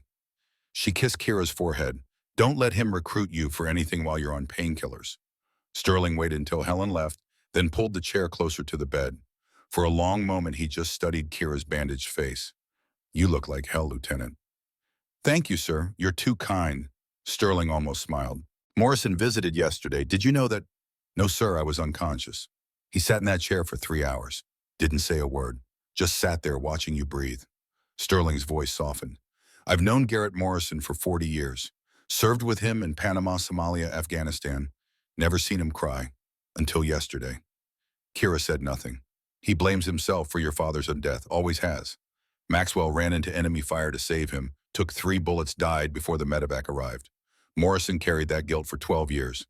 And when you showed up looking like Maxwell, shooting like Maxwell, carrying the same fierce determination, it broke something in him. He rejected me because I reminded him of Dad. He rejected you because he couldn't bear the thought of another Ashford dying to save his life. Sterling leaned back in the chair. And then you did exactly that. Disobeyed orders, exposed yourself to enemy fire, made impossible shots, breached a compound alone, and rescued him anyway. You saved the man who didn't believe in you. I didn't do it for him, sir. I did it because it was the mission. No, Sterling's voice was gentle but firm. You did it because you're your father's daughter. Because Ashfords don't leave people behind. Because when the moment came to choose between safety and sacrifice, you chose what Maxwell would have chosen. Kira felt tears building behind her eyes. She blinked them away. Did I make the right choice, Colonel, disobeying you? Compromising the plan? I could have gotten Dalton and Bryn killed. You made the warrior's choice. The hard choice. The choice that can't be calculated with mathematics or predicted by doctrine. Sterling stood, moved to the window, looked out at the hospital grounds. I've trained 217 snipers in my career. Most of them were competent. Some were excellent. 3 were exceptional. He turned back to her. Your father was one. You're another. Who's the third? I haven't met them yet, but I'm hoping you'll train them. Pass on what you've learned. Build the next generation of warriors who understand that shooting isn't just about the rifle. It's about judgment, sacrifice, and the courage to take responsibility for impossible decisions. Before Kira could respond, another knock sounded. This time, Commander Garrett Morrison stood in the doorway. He wore his dress uniform, chest heavy with medals. His face was still bruised from captivity, but his eyes were clear, alert, carrying a weight of emotion that made him look younger, somehow more vulnerable. Colonel Sterling, sir. Morrison nodded. May I have a moment with Lieutenant Ashford? Sterling studied Morrison for a long beat. Then he nodded. She's all yours, Commander. He paused at the door. Kira, I'll be back tomorrow. We have things to discuss about your future. He left, closing the door softly behind him. Morrison stood awkwardly for a moment, like a man who'd forgotten how to exist in peaceful spaces. Then he pulled the chair to the bed and sat heavily. Lieutenant Ashford, Kira. His voice was rough. I owe you an explanation and an apology. Sir, you don't? Yes, I do. Morrison looked down at his hands. They were scarred, the knuckles still swollen from captivity. Your father was my best friend. We served together for 15 years. Afghanistan, Iraq, dozens of classified operations. He was the finest warrior I ever knew. The best shot. The clearest thinker under pressure. The kind of man you'd follow into hell without question. He paused, gathering himself. Kandahar 2012. We were hunting a high-value target, Taliban commander who'd killed 23 Marines. Intelligence said he was in a compound in the city. We went in at night, 8 operators. Should have been a textbook mission. Morrison's jaw tightened. It was an ambush. They were waiting for us. Cut us down in the first 30 seconds. I took shrapnel to the leg, couldn't walk. Maxwell grabbed me, dragged me 200 yards under fire. I told him to leave me. He refused. Said warriors don't leave warriors. Said he'd carry me to hell and back if he had to. Tears tracked down Morrison's weathered face, now cutting through the bruises. He got me to an alley, called for evac. But the Taliban were closing in. He set up his rifle, told me to stay down. Then he made the shot 1,600 yards through a sandstorm at a sniper who was about to kill both of us. Impossible shot. But he made it. I know this story, sir. You know how it ended, but you don't know what he said to me while we waited for the helicopter. Morrison's voice broke. He said, Garrett, if I don't make it, promise me something. Promise me you'll look after Kira. Make sure she knows she doesn't have to follow my path. Make sure she understands she can choose her own life. Morrison wiped his eyes roughly. I promised. And then a sniper I didn't see when Maxwell had missed put 3 rounds into him. He died 20 feet from the helicopter. Died saving me. And his last words were about you. Kira's throat was tight. She'd never heard this part of the story. Never knew her father's final thoughts were of her. When you showed up 3 months ago, Morrison continued, asking to join the teams, I saw Maxwell in you. Same eyes, same determination, same refusal to accept limits. And I panicked because I'd promised to protect you, to make sure you didn't follow his path to an early grave. So you rejected me. I rejected you because I'm a coward, because I couldn't face the possibility of another Ashford dying under my command, because I convinced myself that keeping you safe meant keeping you away from combat. Morrison met her eyes. I was wrong about everything. You're not Maxwell. You're better than Maxwell, because you have his skill, but also something he sometimes lacked the wisdom to know when not to shoot. What do you mean? In Yemen, when you shot my pistol out of al-Madani's hand instead of killing him, when you saved my life, but also preserved the possibility of capturing him alive for intelligence, Maxwell would have taken the headshot. Simpler, cleaner. You made the harder choice, the precise shot that saved me without creating an international incident over killing an enemy commander. Morrison's voice carried respect. That's not just marksmanship. That's judgment. That's what separates good snipers from legendary ones. He reached into his uniform pocket and pulled out an envelope. Official, embossed with the Navy Special Warfare seal. The Precision Marksman Unit is being established. 6 positions, female candidates now eligible. The program integrates snipers into SEAL operations with the understanding that precision shooting is both art and science. That the best snipers aren't necessarily the biggest or strongest. They're the ones with the clearest judgment under pressure. He held out the envelope. This is an official offer, Kira. First in slot, no trial period, no probation. You've already proven yourself beyond any standard we could set. Kira took the envelope with trembling hands, opened it, read the official letterhead, the formal language, the invitation that represented everything she'd worked for. Sir, I need to think about this. Morrison looked surprised. You don't want it. I don't know what I want. 2 weeks ago, all I wanted was to prove myself, to show everyone who doubted me that I belonged. And I did that. But now, she gestured at her bandages. Now I'm not sure what proving myself cost, or if the cost was worth it. What did it cost? Pieces of myself. The person I was before I killed my first human being. Before I made choices that saved 8 lives but ended a dozen others. Before I understood that being a warrior means carrying death in your heart forever. Morrison nodded slowly. That's the weight your father carried. That every combat veteran carries. The knowledge that you've ended lives. That those lives, enemy or not, had families' histories, futures that you erased. How did Dad live with it? By believing in the mission. By trusting that the lives he took were taken to save more lives. By understanding that evil exists in the world and good people have to be willing to fight it, even when fighting leaves scars. Morrison's voice was gentle. And by having people he loved like you to remind him what he was fighting for. Kira looked at the envelope, at the invitation to join an elite unit, to become exactly what she'd dreamed of being. Can I have time to decide? Take all the time you need. The offer stands whenever you're ready. Morrison stood. But Kira understands something. What you did in Yemen, that wasn't just about proving yourself. You saved 8 lives, 8 men who have families, children, futures. Whatever darkness you're carrying now, remember those 8 lights you preserved. He moved to the door, then paused. Your father would be so proud of you. Not because you're a great shot, but because you're a great human being who happens to be a great shot. That's the difference that matters. Then he was gone, leaving Kira alone with her thoughts, her pain, and the envelope that represented her future. 6 weeks later, Naval Amphibious Base Coronado. The physical therapy had been brutal. 6 weeks of rebuilding strength, flexibility, range of motion. 6 weeks of pain that sometimes made her want to quit, to walk away, to accept that maybe she'd given enough. But every morning she'd woken up and chosen to fight, chosen to push through the pain, chosen to become stronger than she'd been before the injury. Now she stood on the shooting range at Coronado, her shoulder healed enough to handle a rifle's recoil, her body cleared by medical for full duty. The Barrett M82 rested on the bench before her, a new one identical to the weapon destroyed in Yemen. Sterling stood beside her. 800 yards, 5 targets, standard qualification course. Sir, I've already qualified. Humor an old man. I want to see if Yemen changed you. Kira settled behind the rifle, checked the scope, perfect optics, crystal clear, adjusted for wind elevation temperature. The calculations came automatically now, muscle memory and instinct combining. She fired.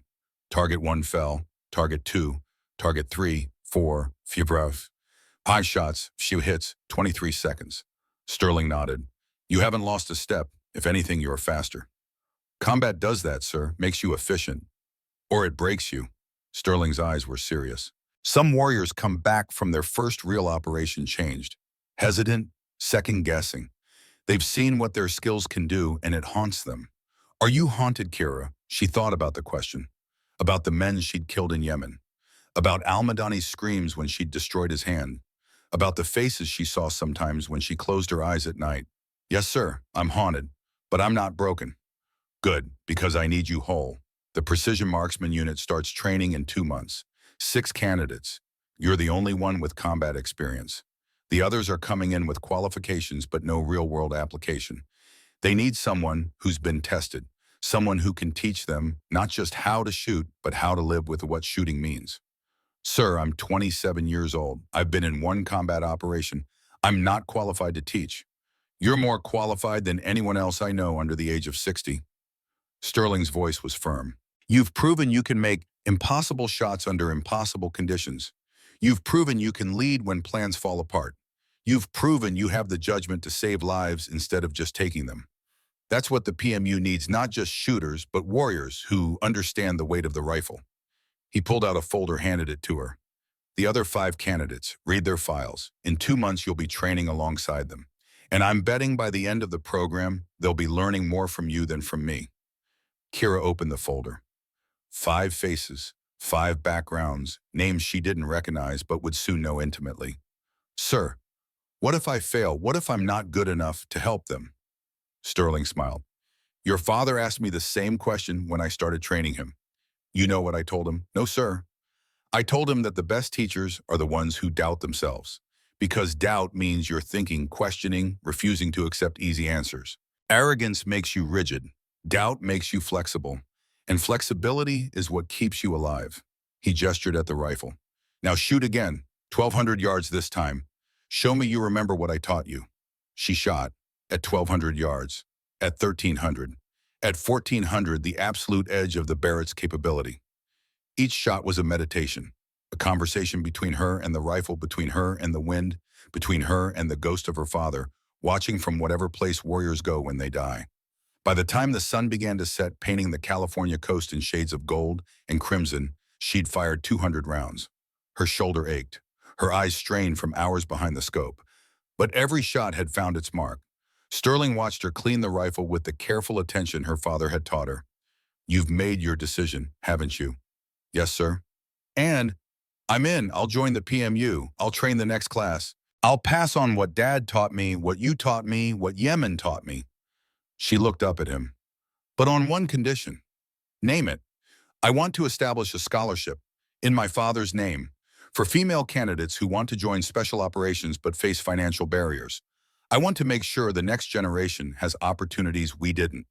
Sterling's weathered face softened. Maxwell would love that. What would you call it? The Ashford Initiative, for women who refuse to accept limitations, who understand that size is irrelevant when you have skill and heart. Consider it done. I'll make calls, find donors. By the time the PMU starts training, the Ashford Initiative will be real. Sterling extended his hand. Welcome to the unit, Captain Ashford. Sir, I'm a lieutenant. Not anymore. Your promotion came through this morning, retroactive to the day of the Yemen operation. Turns out rescuing 8 SEALs and eliminating 4 enemy snipers in a single night is promotable. He grinned. Don't let it go to your head. Kira shook his hand, feeling the weight of new responsibility settling on her shoulders. Captain, instructor, role model, legacy bearer. It was terrifying. And exactly right. 6 months later, PMU graduation ceremony. 2 weeks before graduation, the weight of choice. Kira stood alone on the beach long after the training day ended. The sun had set an hour ago. Stars filled the sky, the same stars that had watched over Yemen, over her father's last mission, over every warrior who'd ever made an impossible choice. She pulled out her father's notebook, flipped to the page she'd written after training her first class, read her own words. "I'm scared, Dad. Scared I'll fail these candidates." But she hadn't failed them. Thorne had made the shot. All 5 graduates were ready. The program was a success, so why did she still feel empty? Footsteps in the sand. Morrison appeared from the darkness, walking slowly, his legs still bothering him from Yemen. "Thought I'd find you here." He sat beside her on the sand. "You're thinking about the men you killed?" It wasn't a question. 12 confirmed, Kira said quietly. In Yemen, 12 human beings who woke up that morning not knowing it was their last day. 12 families who lost someone because of me. They were enemy combatants, holding Americans hostage, planning to execute us on camera. I know all of that, and I'd make the same choices again." She closed the notebook. "But that doesn't make it easy to live with." Morrison was silent for a long moment. "Your father told me once the night before his last mission that every person he killed stayed with him. Not as guilt, as responsibility. He said, 'Garrett, I don't kill because I enjoy it. I kill because if I don't, good people die. But I remember every face, every name when I can learn it. Because the moment I stop seeing them as human, I become the monster I'm fighting.'" Tears streamed down Kira's face now. "I can't remember their faces. It all happened so fast. I don't even know their names. But you remember the boy, Ahmed, the one you didn't shoot?" "Yes." "Why Balmo?" "Because I saw his face, really saw it, saw the fear, saw someone's son, saw a future that didn't have to end in violence." Morrison nodded. "That's the difference between a shooter and a warrior. A shooter sees targets. A warrior sees human beings and makes the hard choice anyway. You're haunted because you're human, and you're a warrior because you did what was necessary despite being haunted." He stood, brushed sand from his uniform. "At graduation, they'll pin a medal on your chest. They'll celebrate your success. But the real measure of what you've accomplished isn't the shots you made. It's the boy you didn't shoot, the judgment you showed, the warriors you've trained to think before they pull the trigger." He started to walk away, then stopped. "Your father carried his ghost until the day he died, but he also carried hope. Hope that the next generation would be wiser, more careful, more humane. You're that hope, Kira. Don't waste it by drowning in regret." Then he was gone. Kira sat alone for another hour, thought about Yemen, about al-Madani, about the guard she'd killed, about Ahmed who she'd spared, about Thorne making the impossible shot, about 5 warriors ready to carry the Ashford legacy forward. She thought about her father, about Maxwell Ashford who'd carried his ghost with honor, who'd made impossible choices and lived with the consequences, who'd died saving the man who just walked away. She understood now. The weight wouldn't get lighter, the faces wouldn't fade, the choices would always haunt her. But that was the price of being a warrior. Not the shooting, the living afterward. She opened the notebook one last time, wrote a final entry, "And then I understand now why you told Morrison I was special.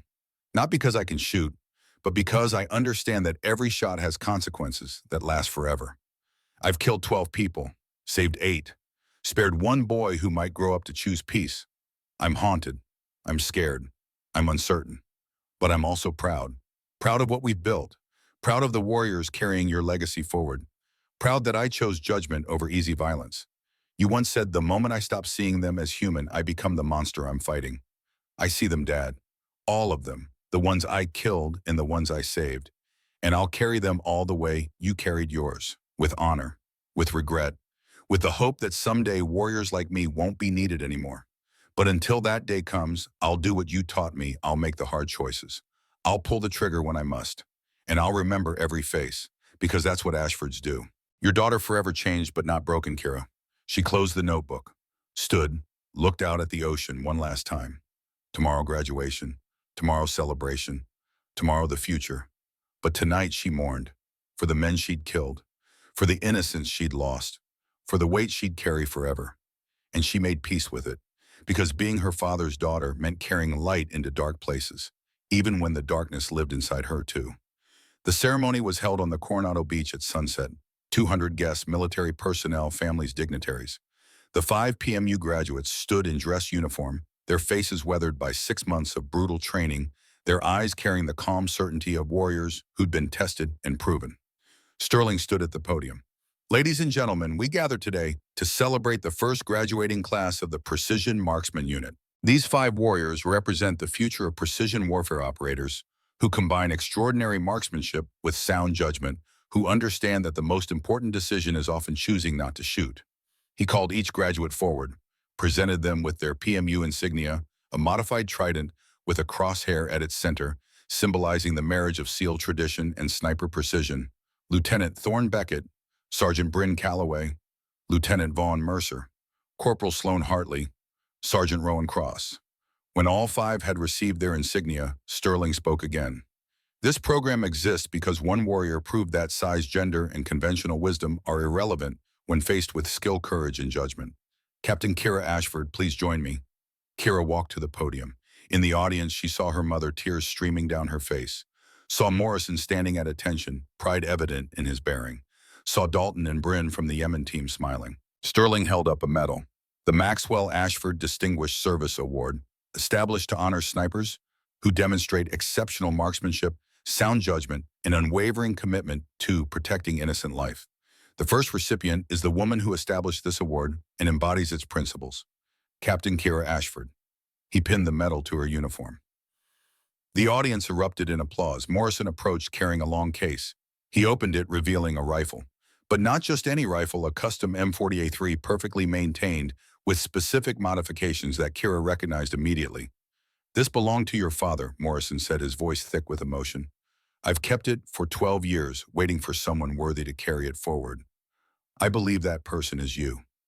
Kira took the rifle with trembling hands, ran her fingers over the stock, the barrel, the scope, felt her father's presence in every carefully maintained surface. "Thank you, sir." "No, thank you. For saving my life. For proving that the Ashford legacy isn't about one warrior, it's about a tradition of excellence that transcends generations." Morrison saluted her. "Your father would be so proud, Kira, of the warrior you've become, of the teacher you are, of the legacy you're building." Kira returned the salute. Then she turned to face the audience, holding her father's rifle, wearing his medal, standing in the sunset light that painted the California coast in shades of gold and fire. She spoke, her voice steady and strong. "My father taught me that being a warrior isn't about the rifle. It's about the moment before you pull the trigger, the choice you make when lives hang in the balance, the judgment that separates necessary violence from unnecessary cruelty. 2 years ago, a commander told me I was too small, too weak, that I'd get men killed. He was wrong. But he was also right to doubt, because doubt makes us question ourselves, push ourselves, become better than we thought possible. The Precision Marksman Unit exists to create warriors who shoot with skill and think with wisdom, who understand that every shot has consequences beyond the target, who carry the weight of their decisions with honor and humility." She paused, her voice dropping lower, more intimate. "But I want to share something else with you, something they don't teach in sniper school." The audience leaned in. "In Yemen, I killed 12 people. Confirmed. 12 human beings who had families, histories, futures. I can justify every shot. Every one was necessary to save American lives. But justification doesn't erase the weight." Morrison's eyes widened. This wasn't in the prepared speech. "I'm haunted by their faces. I wake up some nights seeing them. And I've learned that's not weakness, that's humanity. The day we stop feeling the weight of our choices is the day we become the monsters we fight." She looked at the 5 graduates. "You'll make impossible shots, you'll save lives, and you'll also end them. That's the burden of precision warfare, not just the shooting, the living afterward." Thorne's face was serious now, understanding. "My father taught me, remember every face, carry every choice. Because the moment you stop seeing them as human, you've lost the war that matters most, the war for your own soul."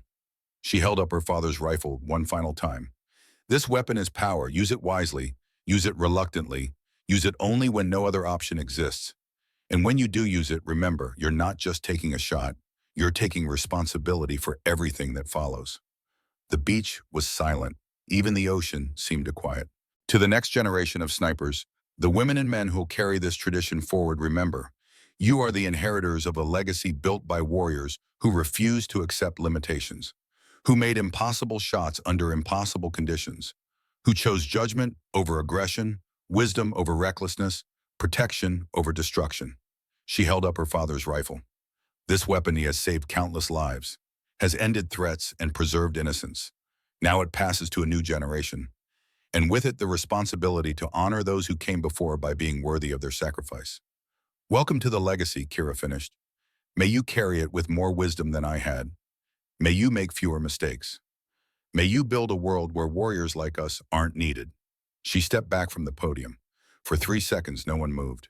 Then Morrison started clapping, slowly, deliberately, then Sterling, then Helen, then every warrior, every family member, every dignitary. The applause wasn't celebration. It was acknowledgement. Recognition that they'd witnessed something rare, a warrior who understood that the real battle wasn't on the battlefield. It was in the mirror every morning after. The sun touched the horizon, painting the sky in violent beauty. The ceremony concluded with a 21-gun salute, the ancient tradition of honoring warriors who'd served with distinction. As the final shot echoed across the beach, Kira closed her eyes and felt her father's presence, felt his pride, felt his love reaching across death to remind her that she'd done something impossible. She'd taken rejection and turned it into validation, taken doubt and forged it into certainty, taken her father's legacy and built something new from its foundation. The Ashford tradition didn't end with Maxwell's death. It had only just begun. And as Kira walked from the ceremony, her father's rifle in her hands, surrounded by warriors she'd trained and warriors she'd saved, she understood finally what it meant to be her father's daughter.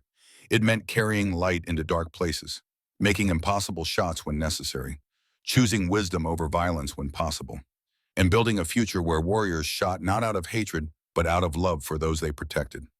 The sun set, the ceremony ended, the warriors dispersed to their futures, but the legacy continued. Generation to generation, Ashford to Ashford, from father to daughter to all who would follow, and somewhere Maxwell Ashford smiled. His daughter had not just matched his legend, she had surpassed it.